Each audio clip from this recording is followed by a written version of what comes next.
Hi guys, good morning. Magluluto ako ng ginataang munggo. So ayan yung isasahog ko guys. Nag-roast ako ng pork nung nakaraan at hindi naubos. Oil. Ayan natin yung ating garlic. Kunti lang kasi kunti lang naman yung munggo ko. Ayan yung munggo. Tapos lagyan kong gata. Daing sana pero okay na yan. Munggo na lang at saka roast na liempo. So ilagay natin ang ating kasi wala akong luya.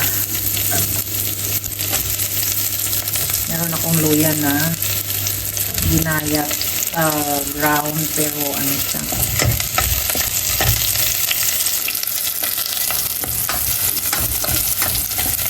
Lagyan ko na lang siya ng kamatis para maglasa. Dahil marami akong kamatis. Sayang. Ganyan.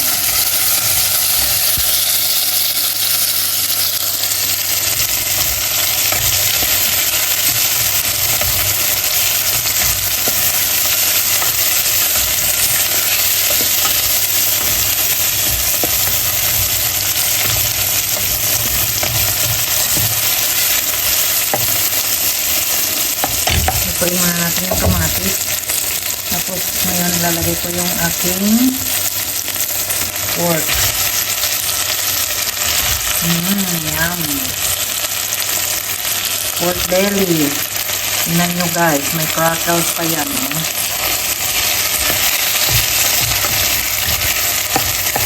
So, lalagay natin yung munggo mamaya.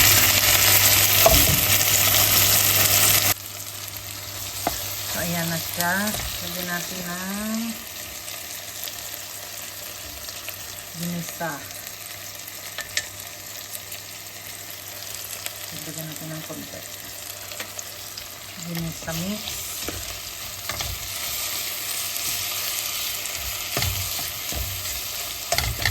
At ang ilalagay ko ay kukumama.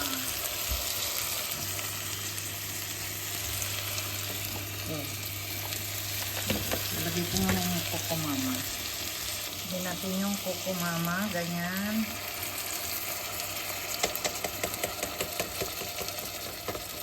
So, hayaan muna natin siyang kumulo.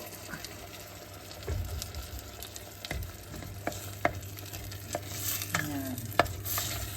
Malapot ang kukumama. Baka naman. So, ngayon, lagyan kong kunting tubig yung pouch para ano kasi kunting lapot. Ang sobrang lapot. Lagyan natin ng salt kunti kasi may timpla yung ating pork.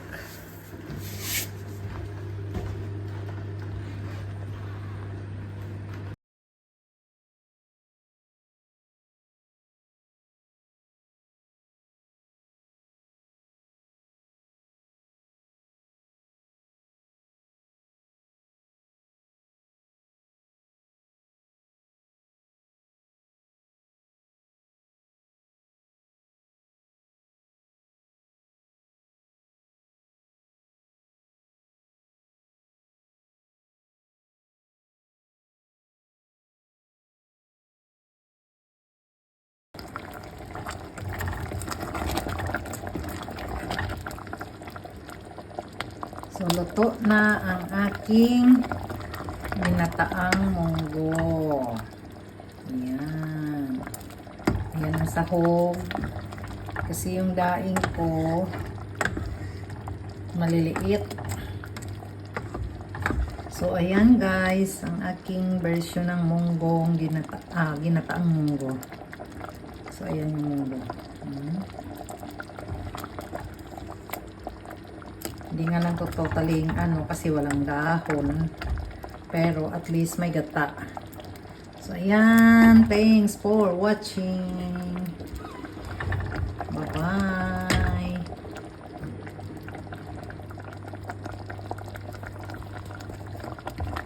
Ang aking ginataang munggo with pork belly. Na may kamatis instead of luya. kasi wala akong luya. So, yan lang.